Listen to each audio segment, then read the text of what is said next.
Welcome to I news. దేశవ్యాప్తంగా వాహనదారులకు మరోసారి భారీ షాక్ తగిలింది. పెట్రోల్ పై లీటర్ కు 87 పైసలు, డీజిల్ పై 91 పైసలు పెంచుతూ ఆయిల్ కంపెనీలు నిర్ణయం తీసుకున్నాయి. గత 10 రోజుల్లో ఇది మూడోసారి ధరలు పెంపు కావటం గమనార్హం. పెరుగుతున్న అంతర్జాతీయ ముడి చమురు ధరలు, పశ్చిమాసియా ఉద్రిక్తతల ప్రభావంతో దేశంలో ఇంధన ధరలు వరుసగా పెరుగుతున్నాయి.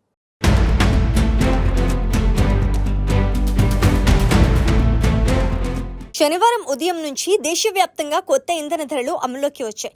తాజా పెంపుతో హైదరాబాద్ లో పెట్రోల్ ధర లీటర్కు 112.84కి, డీజిల్ ధర 100.94కి చేరింది. ఇప్పటికే నిత్యావసరాల ధరలతో ఇబ్బందులు పడుతున్న ప్రజలకు ఈ పెంపు మరింత భారంగా మారింది. మే 15న మొదటిసారిగా పెట్రోల్, డీజిల్ పై లీటర్కు ₹3 మేర పెంపు జరిగింది. ఆ షాక్ నుంచి ప్రజలు కోలుకోకముందే మే 19న మరోసారి సుమారు 90 పైసలు పెంచారు. ఇప్పుడు మే 23న మళ్లీ ధరలు పెరగడంతో కేవలం 10 రోజుల్లోనే 3 సార్లు ఇంధన ధరలు పెరిగినట్లయింది.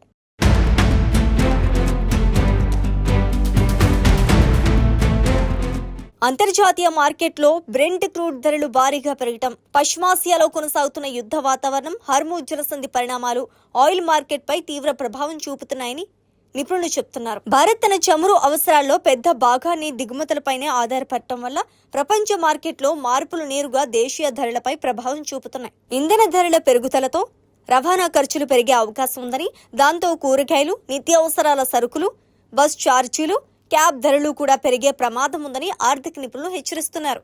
సామాన్య, మధ్యతరగతి ప్రజలపై ఇది మరింత ఆర్థిక భారం మోపనుంది.